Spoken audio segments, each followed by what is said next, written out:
For the past 16 months, Israel has endured a sustained, aggressive, and murderous assault on every front, but they fought back bravely. You see that, and you know that. What we have witnessed is an all-out attack on the very existence of a Jewish state in the Jewish homeland. The Israelis have stood strong and united in the face of an enemy that has kidnapped, tortured, raped, and slaughtered innocent men, women, children, and even little babies. I want to salute the Israeli people for meeting this trial with courage and determination and unflinching resolve. They have been strong. In our meetings today, the Prime Minister and I focused on the future, discussing how we can work together to ensure Hamas is eliminated and ultimately restore peace to a very troubled region. It's been troubled, but what's happened in the last 4 years has not been good. But we'll only be satisfied when all of these problems are solved, and we have the team to solve them, and that's going to happen. And it's going to happen, I think, very quickly. I also strongly believe that the Gaza Strip, which has been a symbol of death and destruction for so many decades and so bad for the people anywhere near it, and especially those who live there, and frankly, who's been really very unlucky. It's been very unlucky. It's been an unlucky place for a long time.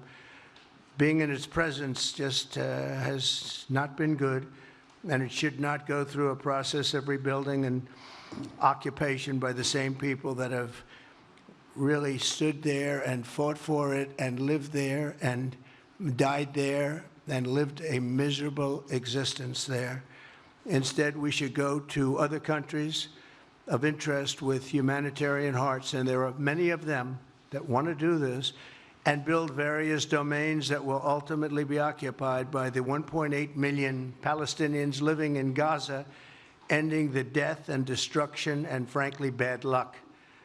This can be paid for by neighboring countries of great wealth. It could be 1, 2, 3, 4, 5, 7, 8, 12. It could be numerous sites, or it could be one large site. But the people will be able to live in comfort and peace, and we'll make sure something really spectacular is done. They're going to have peace. They're not going to be shot at and killed and destroyed like this civilization of wonderful people has had to endure. The only reason the Palestinians want to go back to Gaza is they have no alternative. It's right now a demolition site. This is just a demolition site. Virtually every building is down. They're living under fallen concrete that's very dangerous and very precarious. They instead can occupy all of a beautiful area with homes and safety, and they can live out their lives in peace and harmony instead of having to go back and do it again. The U.S. will take over the Gaza Strip, and we will do a job with it, too. We'll own it and be responsible for dismantling all of the dangerous unexploded bombs and other weapons on the site, level the site and get rid of the destroyed buildings, level it out, create an economic development that will supply unlimited numbers of jobs and housing for the people of the area. Do a real job, do something different. Just can't go back. If you go back, it's going to end up the same way it has for 100 years. I'm hopeful that this ceasefire could be the beginning of a larger and more enduring peace that will end the bloodshed and killing once and for all. With the same goal in mind, my administration has been moving quickly to restore trust in the alliance and rebuild American strength throughout the region, and we've really done that. We're a respected nation again. A lot's happened in the last couple of weeks. We are actually a very respected nation again. I ended the last administration's de facto arms embargo on over $1 billion in military assistance for Israel. And I'm also pleased to announce that this afternoon the United States withdrew from the anti-Semitic UN Human Rights Council and ended all of the support for the UN Relief and Works Agency, which funneled money to Hamas and which was very disloyal to humanity.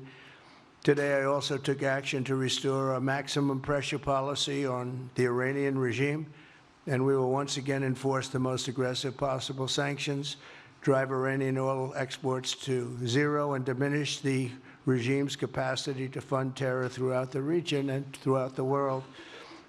We had no threat when I left office. Iran was not able to sell oil. Nobody was buying oil because I said, don't buy it. If you buy it, you're not doing any business with the United States. And Hamas was not being funded. Hezbollah was not being funded. Nobody was being funded. There would never have been an October 7th. Since the horrendous October 7th attack, we've been fighting our common enemies and changing the face of the Middle East. On that infamous day, Hamas monsters savagely murdered 1,200 innocent people, including more than 40 Americans. They beheaded men, they raped women, they burnt babies alive, and they took 251 people hostage to the dungeons of Gaza. And after this worst attack on Jews since the Holocaust, Iran and its henchmen in the Middle East were absolutely ecstatic. Haniya praised the massacre. Sinwar said that Israel was finished. Nasrallah boasted that Israel was, here's what he said, as feeble as a spider's web. Well, Mr. President, Haniya is gone. Sinwar is gone. Nasrallah is gone. We've devastated Hamas. We decimated Hezbollah. We destroyed Assad's remaining armaments. And we crippled Iran's air defenses. And in doing this, we've defeated some of America's worst enemies.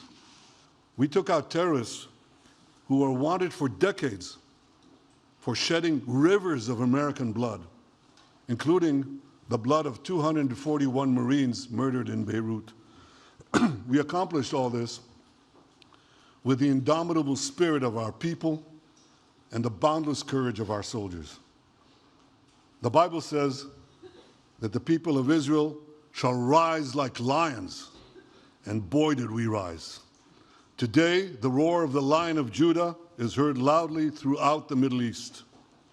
Israel has never been stronger, and the Iran terror axis has never been weaker. But as we discussed, Mr. President, to secure our future and bring peace to our region, we have to finish the job. In Gaza, Israel has 3 goals: destroy Hamas's military and governing capabilities, secure the release of all of our hostages, and ensure that Gaza never again poses a threat to Israel. I believe, Mr. President, that your willingness to puncture conventional thinking that has failed time and time and time again, your willingness to think outside the box with fresh ideas will help us achieve all these goals. And I've seen you do this many times. You cut to the chase. You see things others refuse to see. You say things others refuse to say. And after the jaws drop, people scratch their heads and they say, you know, he's right. And this is the kind of thinking that enabled us to bring the Abraham Accords. This is the kind of thinking that will reshape the Middle East and bring peace. We also see eye to eye on Iran. That's the same Iran that tried to kill us both. They tried to kill you, Mr. President. They tried through their proxies to kill me. We're both committed to rolling back Iran's aggression in the region and ensuring that Iran never develops a nuclear weapon. Mr. President, ladies and gentlemen, Israel will end the war by winning the war. Israel's victory will be America's victory. We will not only win the war, working together, we will win the peace. With your leadership, Mr. President, and our partnership, I believe that we will forge a brilliant future for our region and bring our great alliance to even greater heights. Thank you. You are talking tonight about the United States taking over a sovereign territory. What authority would allow you to do that? Are you talking about a permanent occupation there, redevelopment? And Mr. Prime Minister, do you see this idea as a way to expand the boundaries of Israel and to have a longer peace? even though the Israeli people know how important that land is to you and your citizens, just as the space is inherited by the Palestinians as well. I do see a long-term ownership position, and I see it bringing great stability to that part of the Middle East and maybe the entire Middle East. And everybody I've spoken to, this was not a decision made lightly. Everybody I've spoken to loves the idea of the United States owning that piece of land, developing and creating thousands of jobs with something that will be magnificent in a really magnificent area that nobody would know. Nobody can look because all they see is death and destruction and rubble and demolished buildings falling all over. It's just a terrible sight. I've studied it. I've studied this very closely over a lot of months, and I've seen it from every different angle. And it's a very, very dangerous place to be, and it's only going to get worse. And I think this is an idea that's gotten tremendous, and I'm talking about from the highest level of leadership, gotten tremendous praise. And if the United States can help to bring stability and peace in the Middle East, we'll do that. Bibi? I mentioned again tonight our 3 goals, and the third goal is to make sure that Gaza never poses a threat to Israel again. President Trump is taking it to a much higher level. He sees a different future for that piece of land that has been the focus of so much terrorism, so many attacks against us, so many trials and so many tribulations. He has a different idea, and I think it's worth paying attention to this. We're talking about it. He's exploring it with his people, with his staff. I think it's something that could change history. And it's worthwhile really pursuing this avenue.